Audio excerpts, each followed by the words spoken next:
날씨가 참 많이 따뜻해졌습니다. 이제 날씨가 따뜻해지면서 겨울을 보내고 봄을 맞이하는 것 같습니다. 이제 점점 외투도 겨울 외투를 걸어놓고 얇은 외투를 찾게 됩니다. 이처럼 우리 마음 가운데도 말씀 안에서 따뜻한 봄 기운을 느끼는 은혜가 있기를 소망합니다. 살아가면서 여러분은 막막한 상황을 접한 적이 있으십니까? 때로는 우리의 인생 가운데 우리의 기대와 다르게 막막한 상황들을 만나게 됩니다. 여전히 상황은 변화되지 않고 바뀌지도 않고 더욱 극심한 고통이 있을 때면 우리도 모르게 그래서 내 마음속에 그것을 견디다가 내가 할 수 있는 것이 이제 없어, 해결할 방법도 없고 이제 틀렸어 라고 말할 때가 있습니다. 근데 더 심한 건 그리고 그 시간들이 더 길어지면 어찌합니까? 내가 믿는 하나님에 대한 의문점도 갖기도 한다라는 것이죠. 혹여 오늘 이 자리에 그런 분이 계시다면 오늘 말씀이 더욱 그런 분들에게 위로와 힘이 되었으면 좋겠습니다. 여러분, 청렴결백이란 말을 들어보셨을 겁니다. 청렴은 무엇입니까? 마음이나 행동이 맑고 검소해 한마디로 재물에 대한 욕심이 없는 성품을 뜻합니다. 결백은 무엇입니까? 마음이나 행동이 깨끗하여 아무런 허물이 없음을 의미합니다. 한마디로 청렴결백은 성품이 맑고 검소하여 깨끗하고 순수한 인품을 가리키는 말입니다. 오늘 본문은 이처럼 청렴결백한 요셉이 억울하게 누명을 쓰고 감옥에 갇힌 상황 속에서 일어난 이야기입니다. 누명을 쓰고 감옥에 갇힌 요셉의 마음이 어땠을까요? 아마도 너무나도 억울하고 억장이 무너졌을 겁니다. 여러분 한번 생각해 보십시오. 그렇지 않겠습니까? 어려서부터 요셉은 우리가 잘 아는 대로 야곱으로부터 아주 특별한 사랑을 받고 다른 형제들과 다르게 비단 옷을 입을 정도로 너무나도 귀한 사랑을 귀하게 받고 자랐습니다. 그런 요셉이 한순간에 어찌 되었습니까? 형제들에 의해 노예로 팔려 가는 인생이 되어버립니다. 그럼에도 불구하고 그래도 하나님을 믿기에 주 앞에서 하나님 앞에서 내가 죄를 짓지 않으려고 청렴결백하게 살며 보디발의 아내의 유혹에도 내가 하나님 앞에 어떻게 죄를 지을 수 있으리까 하며 그 유혹을 뿌리쳤는데, 더 하나님 앞에 거룩하게 살려고 그 유혹을 뿌리쳤는데 돌아오는 것은 무엇입니까? 억울하게 누명을 쓰게 됩니다. 형제들의 노예로 팔려오고 억울하게 누명을 쓰고 옥에 갇힌 자신의 형실을 보면서 인생에 한탄이 나오지 않았을까 하는 생각을 해보게 됩니다. 그런데 그런 상황 속에서 만약 억울한 누명을 벗고 나올 수 있는, 그 감옥에서 나올 수 있는 기회가 생긴다면 여러분은 어떻게 하시겠습니까? 아마도 그 기회를 절대 놓치지 않을 것입니다. 요셉이 감옥에 있을 때 당시 애굽 왕의 술 맡은 자와 떡 굽는 자가 왕에게 범죄하여 감옥에 갇히게 됩니다. 그런데 마침 그곳에 누가 있습니까? 바로 요셉이 있습니다. 성경은 요셉이 왜 그곳에 있게 되었는지를 아주 콕 집어서 설명합니다. 창세기 39장 20절입니다. 이에 요셉의 주인이 그를 잡아 옥에 가두니 그 옥은 왕의 죄수를 가두는 곳이었더라 라고 아주 콕 집어서 설명을 합니다. 그 어떤 노예도요, 우리가 당시 시대적 배경을 보면 노예 신분이 이 감옥에 갇히는 그 감옥도요 등급이 있었습니다. 그래서 노예 신분으로 있는 죄수들은 그에 합당한 감옥에 들어가야 했고, 왕의 죄수들은 그 왕의 죄수들만 있는 감옥에 옥에 갇혀야 했습니다. 그러기에 성경도 콕 집어서 무엇을 얘기합니까? 왕의 죄수를 가두는 곳이라라고 39장 20절에서 말씀하고 있다라는 것이죠. 그런데 지금 그곳에 누가 들어가게 된 것입니까? 요셉이 들어가게 된 것입니다. 이 말씀을 잘 기억하기 바랍니다. 그리고 두 사람은 한날 동시에, 그 술 맡은 관원자가 떡 굽는 자가 한날 동시에 우리가 잘 아는 대로 너무나도 생생한 꿈을 꾸게 되었습니다. 하지만 그것이 무엇을 의미하는지 알지 못하기에 그저 그 얼굴에 근심이 가득했습니다. 그러지 않겠습니까? 범죄하여 감옥에 들어왔는데 너무나도 생생한 꿈을 꿨습니다. 그런데 혹시 그 꿈이 좋은 징조는 아닐지 아니면 나쁜 징조는 아닐지 궁금해서 불안해하지 않겠습니까? 우리도 가끔 너무나도 생생한 꿈을 꾸고 나면 그것이 도대체 너무 꿈이 생생하니까 이게 무엇을 의미하는 건지 하며 막 궁금해하는 것처럼 말입니다. 그런데 얼굴에 근심이 가득한 그들의 모습을 누가 보게 됩니까? 요셉이 보게 됩니다. 그리고는 왜 얼굴에 근심이 가득한지 묻습니다. 그리고 그때 이렇게 대답합니다. 그 죄수들이 40장 8절입니다. 그들이 그에게 이르되 우리가 꿈을 꾸었으나 이를 해석할 자가 없도다. 요셉이 그리고 대답합니다. 요셉이 그들에게 이르되 해석은 하나님께 있지 아니하나이까 청하건대 내게 이르소서라고 말합니다. 이 말을 듣고 먼저 어찌합니까? 술 맡은 관원장이 요셉에게 꿈 이야기를 합니다. 그 이야기를 다 듣고 난 후 요셉이 꿈을 어떻게 해석합니까? 너무나도 꿈 내용이 좋은 것입니다. 그래서 사흘 안에 당신이 다시 전직을 회복하게 된다고 술 맡은 관원장에게 이야기를 합니다. 사랑하는 성도 여러분, 여러분이라면 이때 어떤 생각을 하시겠습니까? 아마도 절대 놓칠 수 없는 기회라고 생각하지 않겠습니까? 저라면 가볍게 여기지 않을 것 같습니다. 왜냐하면 당시 술 맡은 관원장의 역할은 왕의 총애를 받는 사람이었기 때문입니다. 요셉이 그것을 모를 리 없었습니다. 그래서 지금의 이 상황을 가볍게 여기지 않고 어찌합니까? 술 맡은 관원장에게 당신이 사흘 후에 다시 전직을 회복하게 될 터인데 그것을 말하면서 어찌합니까? 간절한 마음을 담아서 도움을 청합니다. 40장 14절 15절입니다. 당신이 잘 되시거든 나를 생각하고 내게 은혜를 베풀어서 내 사정을 바로에게 아뢰어 이 집에서 나를 건져주소서.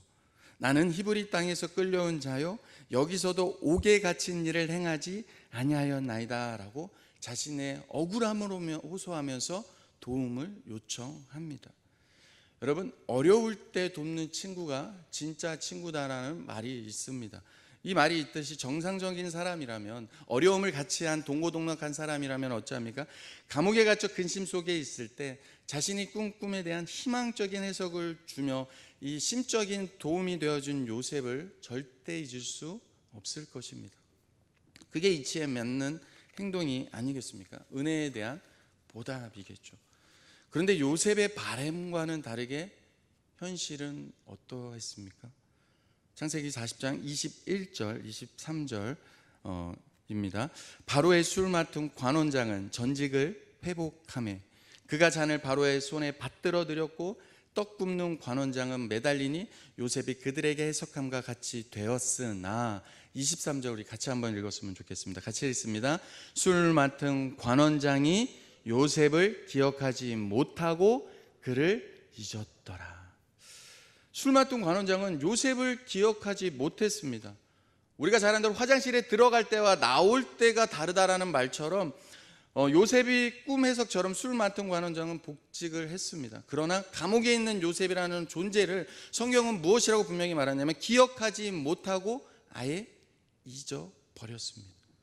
본문만 가지고서는 술 맡은 관원장이 왜 요셉을 기억하지 못하고 잊게 되었는지 쉽게 우리가 판단할 수 없습니다. 유난히 기억력이 안 좋던지 아니면 복직 후에 바로 일이 너무 바빠서 그럴 수도 있고, 또는 원래 자기밖에 모르는 이기적인 사람이어서 요셉을 기억하지 못할 수도 있습니다.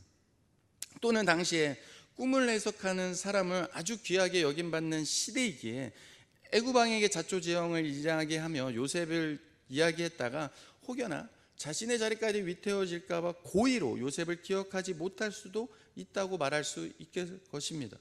그러나 정말 그런 사람이었다면 우리가 요셉의 스토리를 잘 아는 것처럼 애구방이 꿈을 꾸고 그 꿈에 대한 징조에 대해서 그 누구도 해석하지 못할 때 술 맡은 관원장이 결코 요셉을 소개하지 않았을 것입니다.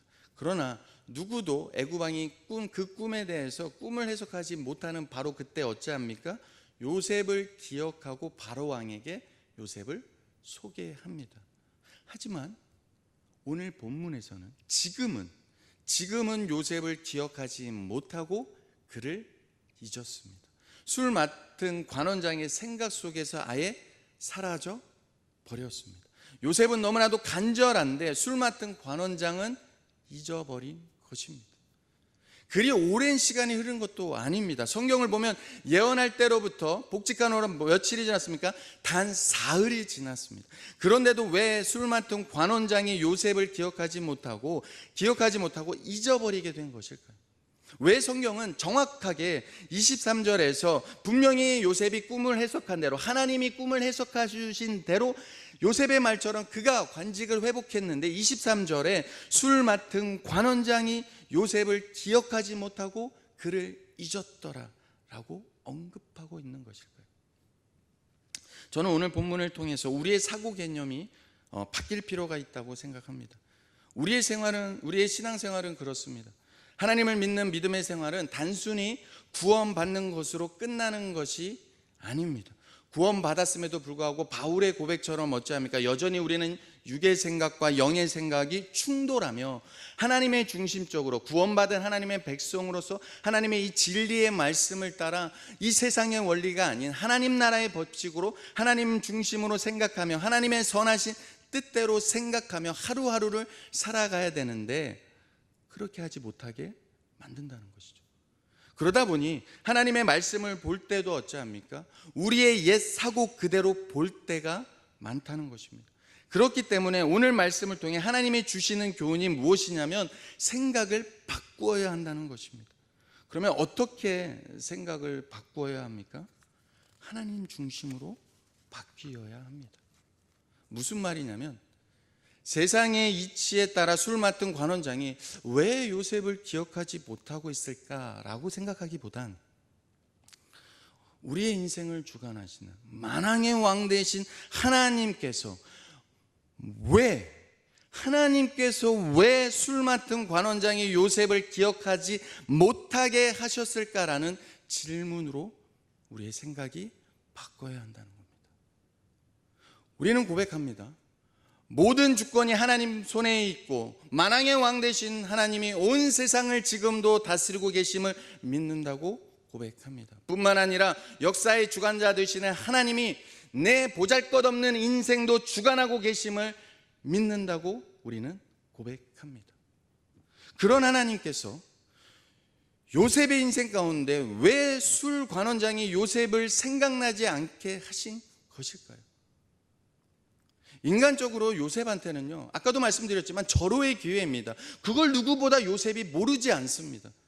고단한 인생길 지금이라도 자신의 억울함을 풀고 감옥에서 나갈 수 있는 절대 놓치면 안 되는 너무나도 좋은 기회라는 사실을 너무나도 요셉이 잘 알고 있었습니다.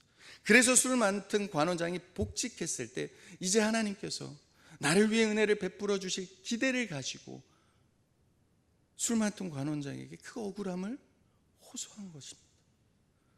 그런데 어찌합니까? 현실은 그의 바람과 다르게 여전히 눈물로 감옥에서 보내도록 성경은 술 맡은 관원장이 요셉을 기억하지 못하고 그를 잊었더라라고 말씀하고 있다는 것입니다. 이게 더 놀라운 사실은 뭐냐면 우리는 전체적인 상황에서 이거를 알고 있습니다. 그런데 요셉은 어찌합니까? 이걸 모릅니다. 지금 사랑하는 성도 여러분, 요셉은 앞으로 그에게 어떤 일이 일어나게 될지 아무것도 모릅니다. 마치 우리의 인생과도 같습니다. 내일을 알 수 없는 우리의 인생과도 같은 것이죠. 그러기에 술 관원장이 나간 후 감옥에서 어떤 마음으로 하루하루를 보냈겠습니까? 좋은 소식을 기다리고 있을 여러분 요셉의 모습을 한번 상상해 보십시오. 이제 술 맡은 관원이 복직했으니 나를 왕에게 소개해서 약속대로 나를 이 감옥에서 억울함을 호소해 주지 않을까라고 하루를 보내고 또 하루를 보내지 않겠습니까? 그런데 하루가 지나고 일주일이 지나고 한 달이 지나고 사계절이 지나도록 아무 소식이 없습니다. 그때 요셉의 마음이 어땠을까요? 그럼에도 불구하고 중요한 사실은 술 맡은 관원장은 요셉을 여전히 기억하지 못하고 있습니다. 다시 질문해 보겠습니다.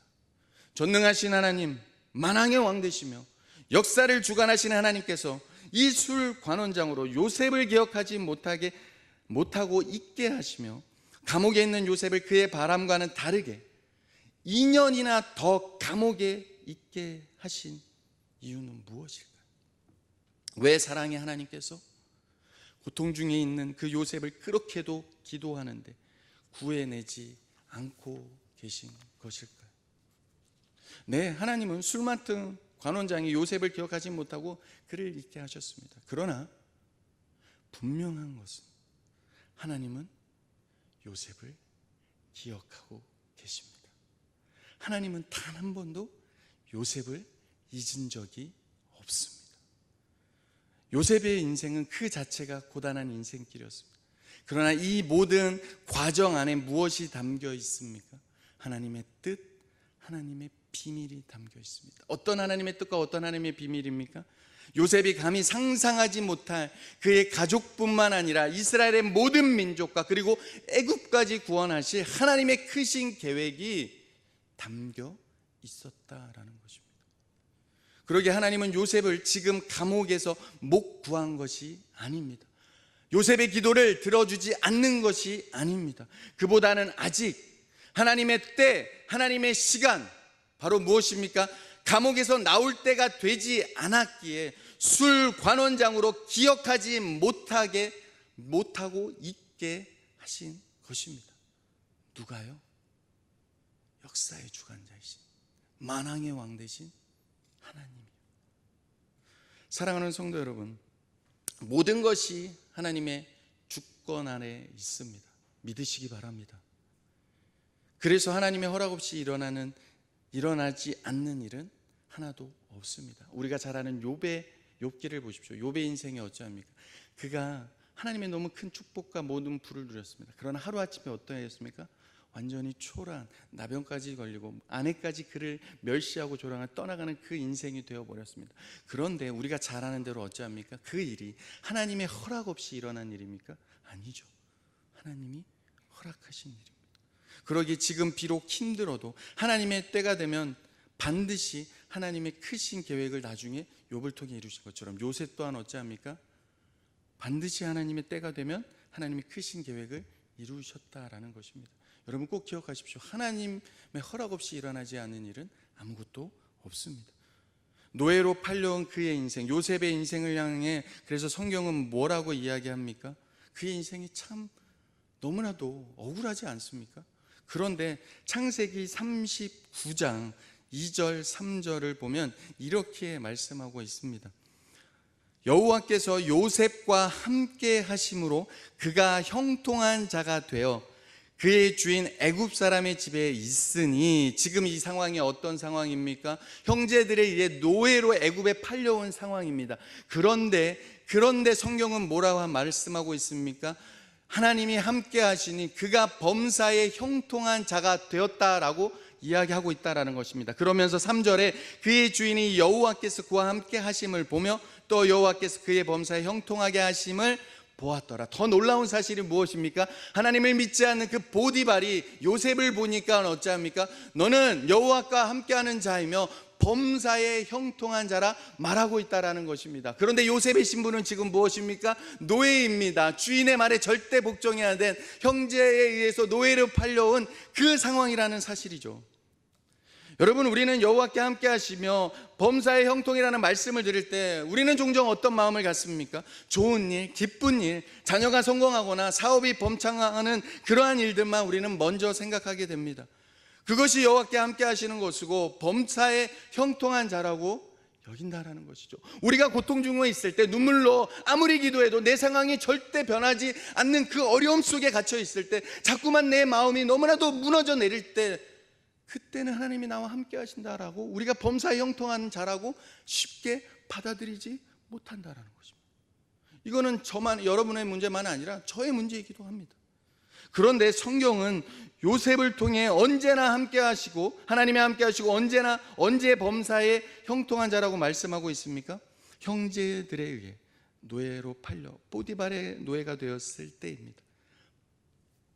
뿐만 아니라 그것을 보디발의 주인도 보게 된다는 것이죠. 여러분 중 지금 고통 중에 남모르게 눈물을 흘리고 계시는 분이 있다면 반드시 기억하십시오. 너무나도 인생이 힘들고 하나님을 믿는 믿음의 생활, 봉사하며 수고하는 이 모든 것들이 너무나도 의미 없게 느껴지고 자꾸만 무기력해지고 자꾸만 힘겹게 느껴진다면 반드시 기억하십시오. 여러분의 고통 가운데도 하나님은 반드시 여러분과 함께하고 계십니다. 여러분의 감정, 여러분의 생각이 어떠하든지 하나님은 단 한 번도 우리를 구원하신 그 순간 이후에 단 한 번도 변치 않게 여러분과 함께하고 계십니다. 하나님께서 여러분의 고통 소리를 들으십니다. 창세기 앞장에 하갈이, 그 여종 하갈이 그 주인 사레를 임신하고 업신여김으로 학대를 받아서 도망갔을 때 어찌합니까? 버림받은 그 초라한 여종 하갈을 하나님이 찾아오십니다. 그리고 그 아들, 임신한 아들 이름을 뭐라고 지으라고 하니까 내가 너의 고통 소리를 들은다. 들으시는 하나님, 이스마엘로 짓게 하신다. 모든 주권이 하나님의 손에 있습니다. 이 믿음을 놓지 않는다면, 여러분이 어떤 상황 가운데 있을지라도 모든 주권이 하나님의 주권 안에 있음을 믿는다면, 이 믿음을 놓지 않는다면, 이 믿음으로 고통 중에 하나님을 더욱 바라볼 수 있다면 여러분도 요셉과 같이 범사에 형통한 자임을 믿으시기 바랍니다. 그러기에 하나님의 때가 되자 어떤 일이 벌어지게 됩니까? 우리가 잘 아는 것처럼 하나님은 술 관원장이 애구방이 꿈을 꾸었는데 그 누구도 해석하지 못하는 그때, 참 놀라운 하나님의 주권 아래 있다는 이런 말씀 볼 때 신비를 느끼고요, 이런 말씀 볼 때 하나님이 나 같은 자를 어떻게 사랑할 수밖에 없고 하나님의 내 인생이 주님 안에 있다는 그 자체가 그냥 행복해집니다. 여러분이 고통 중에 있을지라도 행복해집니다. 무엇입니까? 그때 요셉을 생각나게 하셨을 뿐만 아니라 애굽을 다스리는 바로 왕이 꿈을 꾼 그 기이한 징조를 요셉으로 똑같이 해석하게 하셨습니다. 그로 인해 하루아침에 무엇입니까? 감옥에 갇힌 죄수의 신분에서 애굽 온 땅의 총리가 되었습니다. 이제는 왕을 제한 모든 사람이 요셉의 말에 복종하게 됩니다. 그러기에 우리는 요셉의 삶을 통해 동일하게 하나님이 내 삶에 뿐만 아니라 내 자녀들의 삶에 역사하고 계심을 믿어야 합니다. 지금 눈에 보이는 게 다가 아니라는 것이죠. 여러분, 많은 한국 부모님들이, 어머님들이 걱정하는 것이 무엇입니까? 내 자녀, 지금 눈에 보이는 거면, 내 기준과 내 경험에 보면 너무 이 험한 세상 어떻게 살아갈 수 있을까? 너무 걱정이 된다라는 것이죠. 그런데 우리의 눈이 바뀌어야 됩니다. 지금 눈에 보이는 게 다가 아닙니다.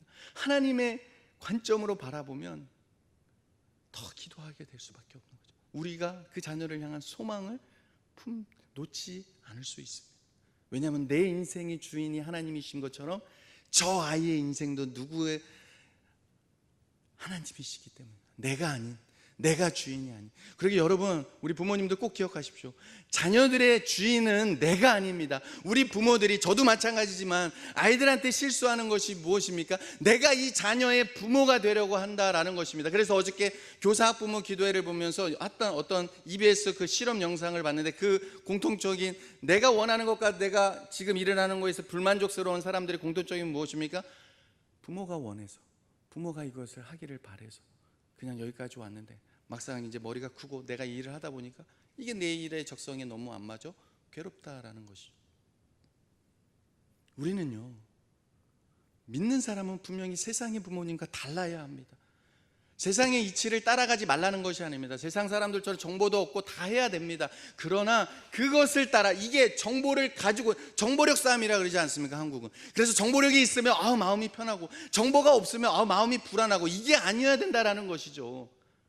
이 아이의 인생은 하나님이, 이 아이가 정말로 내가 온전히 믿는 하나님처럼 이 아이가 하나님을 정말로 믿는다면 나는 두려워할 것이 없다, 나는 걱정할 것이 없다. 이 아이의 인생은 하나님의 것이기, 이 믿음으로 아이를 바라보고 가르쳐야 된다. 그래야죠, 우리의 말도 바뀌고 그 아이를 대하는 눈도 바뀌게 됩니다. 그 핵심이 뭐입니까? 눈에 보이는 게 다가 아니다라는 것입니다.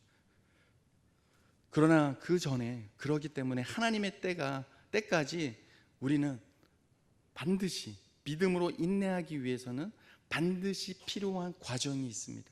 그 과정이 무엇입니까? 어떻게 보면 인간적으로는 우리가 너무나도 싫어하는 과정입니다. 요셉처럼 훈련시키고 연단하게 하시는, 하나님이 그렇게 연단하게 하시는 과정을 거쳐야 합니다. 왜 그렇습니까? 그래야 하나님의 때에 하나님이 맡기신 크고 놀라운 일을 감당할 수 있기 때문입니다. 여러분, 아무나 하나님의 크신 일을 감당하는 게 아닙니다. 성경의 많은 인물들 가운데 우리가 너무나 잘 아는 모세를 보십시오. 다윗을 보십시오. 그들의 인생이 그렇게 평탄했습니까? 그렇지 않습니다. 그런데 우리의 연약함은 무엇입니까? 그들의 성공만 바라본다라는 거죠. 이처럼 쉽게 하나님의 뜻을 이루기 위해 쓰임받는 사람은 아무도 없습니다. 인간은 다 죄인이기 때문에 그렇습니다. 쉬운 신앙생활은 없습니다. 우리의 인생길은 쉬운 길이 아닙니다. 구원 받았다면 하나님의 축복을 드린 하늘의 신령한 복을 받은 자이지만 그와 함께 더불어 무엇입니까? 여전히 이 땅 가운데 이미와 낫 아직 그 싸움에 있기 때문에 어찌합니까? 주님이 우리에게 말씀하신 것처럼 내가 나를 따르거든 나를 부인하고 자기 십자가를 지는 삶을 살아. 십자가의 길을 가야 합니다. 우리의 길은 세상 사람들과 다른 십자가의 길입니다. 하나님께서 크고 놀라운 주님의 뜻을 이루기 위해 엄격하게, 그래서 때로는 혹독하게 요셉이라는 한 사람의 인생을 훈련시키시며 그의 마음이 하나님의 마음에 합한 충성스러운 자가 되게 하신 것입니다. 그래서 그 고통스러운 과정 속에서도 요셉은 어찌했습니까? 하나님을 의지하며 자신의 처지에 대해 불평하기보다 모든 일에 하나님의 자녀로서 정직하고 성실하게 행하였습니다. 성실하게 어찌했습니까? 남을 섬겼습니다. 나보다 남을 낮게 여기고 고통 가운데 인내하며 작은 일에도 충성하고 고통 속에 예수님이 걸어가신 그 십자가의 길을 배우게 하셨습니다. 우리가 오해하지 말아야 되는 건요, 요셉은요 신이 아닙니다. 우리와 똑같은 성정이 같은 사람입니다. 그러게 그도 힘들 때 너무나도 눈물 나고 너무나도 푸념하고 때로는 왜 나에게 이런 일을 허락해 주셨습니까? 우리의 고백처럼 그렇게 하지 않았겠습니까? 그럼에도 불구하고 우리의 인생이, 제가 말씀드리는 요점은 겁니다. 우리의 인생, 구원받은 우리의 인생이 내 손에 이제 있지 않다라는 것입니다. 전능하신 하나님의 손에 내 인생이, 죄송합니다, 목소리를 너무 크게 해서요 아침부터. 제가 이게 이전 사역지부터 계속 자제해야지 자제하는데 한 번 이게 올라오면요, 근데 저는 인식을 하고 있거든요. 우리의 손에 있는 게 아니라 하나님의 손에 있다라는 것입니다. 우리의 인생은 참 연약합니다. 얼마나 분을 내고 얼마나 실수하고 넘어집니까? 요셉이라고 안 했겠습니까? 요셉이라고 형들한테 얼마나 아버지의 독차지하면서 얼마나 이 교만하여서 형들 막 비아냥거리고 나 이런 꿈 꿨어, 11별이 나한테 절하는데 형들 나한테 절할 거, 얼마나 우리 말로 하면 얼마나 꼰살만했습니까? 그러니까 하나님이 탓하시고 우리는 실수합니다. 넘어집니다. 그런데 그런 혹독한 훈련과 연단의 과정이 우리의 인생은 비참해 보일지 몰라도 그 안에는 하나님의 뜻, 하나님의 비밀이 담겨 있다라는 사실입니다. 왜요? 우리의 인생이 내게 아닌 이제 하나님, 전능하신 하나님의 손에 있기 때문입니다. 이것을 어떻게 할 수 있습니까? 그래서 십자가의 길을 배우게 하는데 이것을 어떻게 할 수 있습니까? 요셉이요, 나중에 아버지 야곱이 죽고 형제들이 이제 다 두려워합니다. 무엇을 두려워합니까? 이제 자기들의 손으로 판 요셉이 아버지가 돌아가셨기에 이제 자신들을 죽일 거라 생각한 것이죠. 그때 요셉이 그 형제들을 불러놓고 뭐라고 말하냐면 창세기 50장 19절입니다. 제가 읽어드리겠습니다. 요셉이 그들에게 이르되 두려워하지 마소서, 내가 하나님을 대신하리이다. 여러분, 우리는 신앙생활하면서 얼마나 남을 판단하는지 모릅니다. 내가 하나님이 되려고 하는지 얼마나 모릅니다. 한국교회가 자꾸만 분열이 일어나는 이유가 무엇입니까? 무너지는 이유가 무엇입니까? 어느 순간부터 내가 하나님을 대신하는 자리에 있다라는 겁니다. 근데 요셉이 말하는 겁니다. 내가 하나님을 대신하리까. 하나님은 죄인인 우리가 주님의 놀라운 뜻과 비밀을 매우 평탄하고 순조롭게 즐거운 환경과 상황 속에서 배울 수 있는 것이 아니라는 것을 너무나도 잘 알고 계십니다. 우리가 죄인에게 그렇게는 하나님의 마음을 배울 수 없습니다. 여러분, 만약에 요셉이 계속해서 형제들에 의해 종으로 팔리지 않고 아버지 집에 있었다면 정말 하나님의 마음에 합한 자로서 그 모습으로 성장할 수 있었을까요? 네, 물론 사람의 입장에서 보면 그 인생 걸어옴이 너무나도 억울하고 분하게 느껴집니다. 우리도 마찬가지입니다. 우리의 인생 가운데 고통의 터널을 겪고 있는 그 순간에는 왜 나에게 이런 고통의 시간을 허락하셨는지 모릅니다. 그러나 시간이 지나고 나서 상황이 좋아지고 난 그때서야 왜 하나님이 나에게 그런 고통의 시간을 허락해 주셨는지를 알 때가 많습니다. 제 인생을 돌아보니까 그렇더라고요. 그 순간에는, 연약한 인간은요, 그 순간에는 절대 모릅니다. 그게 우리의 모습입니다. 그런데 조금만 지나고 나면 다 고백하는 간증이 무엇입니까? 하나님의 은혜 아니었으면, 다 모든 것이 하나님의 은혜입니다. 그렇게 왜 그런 고백을 할 수 있습니까? 돌아보고 나니까, 이제 고통 속에서 눈물을 좀 닦고 웃어보니까 왜 하나님이 그런 고통을 나에게 허락하셨는지 알게 된다라는 것입니다. 그래서 우리는 겸손할 수밖에 없는 겁니다. 아무도, 내 인생도 내가 모르는데 어떻게 다른 사람의 인생을 쉽게 듣고 판단하고 얘기하고 뭐 할 수 있습니까? 없다라는 것이죠. 왜 하나님의 나에게 그런 고통의 시간을 허락해 주셨는지 그래서 그렇게 후회할 때가 많습니다. 이것이 바로 우리의 신앙생활이고 우리의 인생입니다. 요셉이 그랬습니다. 총리가 된 이후에 몇 번이고 언제입니까? 우리가 잘 아는 스토리대로 몇 번이고 형제들을 부르고 와서 형제들을 내 앞에 쓴 걸 압니다. 형제들은 모르지만 요셉을 압니다. 그런데 어찌합니까? 그 동생을, 자기 동생을 담보로 잡고 형들 말 돌려보내고 또 오고 시험을 합니다. 왜 이렇게 시험을 했을까요? 형제들이 그 요셉을 노예로 팔았습니다. 그 분노가 총리가 되었다고 쉽게 그게 하루아침에 없어지는 겁니까? 하루아침에 형제에서 하루아침에 노예가 되었습니다. 이게 분노가, 이게 쉽게 정말로 없어지는 겁니까?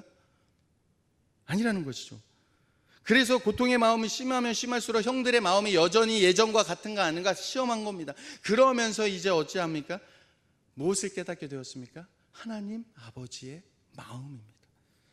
아버지의 사랑을 독차지하며 형들을 무시했던 요셉이 이제는 쓰라린 고통을 통해 아버지의 마음을 배운 것입니다. 사랑하는 성도 여러분, 우리의 지식, 우리의 견해, 우리의 생각은 너무나도 얕습니다. 그래서 눈앞의 것밖에 보지 못합니다. 우리의 인생은 너무나도 탐욕적이고 이기적이고 근시안적으로 눈앞에 있는 것만 생각합니다. 그리고 그것이 전부라고 생각합니다. 그러나 지금의 현실이 실망하지 않고 늘 하나님을 바라볼 수 있다면 환경의 지배를 당하지 않게 됩니다. 여러분, 우리가 환경을 지배할 수는 없습니다. 환경은 누가 다스리고 있기 때문입니까? 하나님이 다스리고 계시기 때문입니다. 여러분, 바람이 이렇게 붑니다. 바람이 불 때, 추운 날씨 바람이 딱 붑니다. 그럴 때 얼굴을 탁 치고 옷깃을 무미게 우리를 칩니다. 그때 우리가 환경을 지배할 수 없습니다. 이 바람도, 우리가 몰아치는 폭풍우도 우리가 어찌할 수 없습니다. 그러나 다스릴 수 없지만, 그러나 우리가 할 수 있는 게 있습니다. 무엇을 할 수 있을까요? 바람의 허락에 몰아칠 때 바람을 보는 것이 아니라 눈을 들어 하나님은 볼 수 있습니다. 그러기에 언제나 하나님을 볼 수 있다면 그의 인생은 기대되는 인생입니다.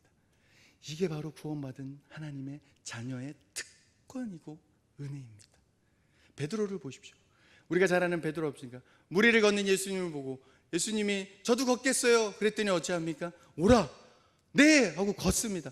그런데 그 환경은 우리가 지배할 수 없게 바로 몰아치는 폭풍 앞에 휘몰아치는 바람을 보자 어떻게 하십니까? 풍덩물에 빠집니다. 근데 주님을 다시 보고 주여, 눈을 들어 주님을 바라보면서 주여 나를 구원하소서 할 때 주님이 어찌합니까? 구원해 주십니다. 마찬가지라는 거죠. 우리의 인생 가운데 우리의 환경은 우리가 지배당할 수 없습니다. 우리는 연약합니다. 늘 넘어집니다. 쓰러집니다. 그러나 그때마다 하나님을 바라볼 수 있다면 그의 인생은 기대가 되는, 하나님이 기대하는 인생이라는 것이죠.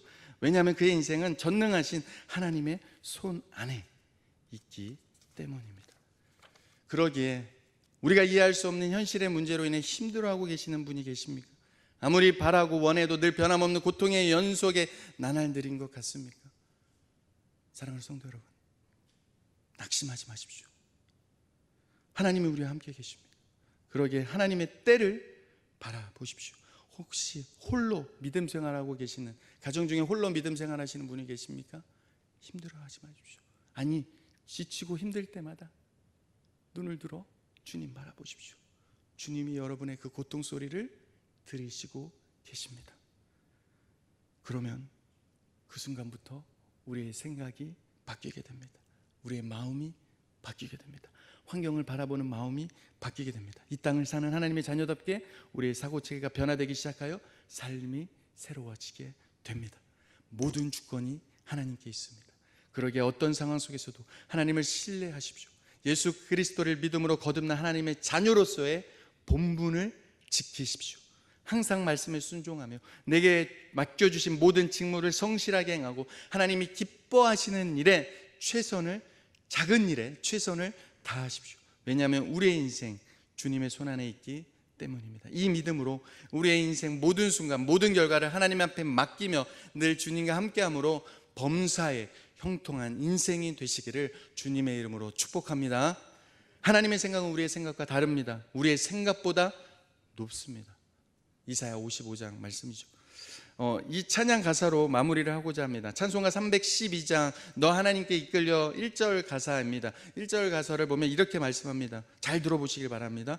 너 하나님께 이끌려 일평생 주만 바라면 너 어려울 때 힘주시고 언제나 지켜주시리.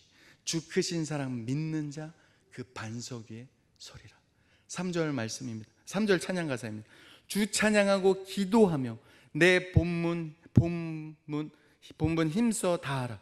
주 약속하신 모든 은혜 내게 이루어지리라.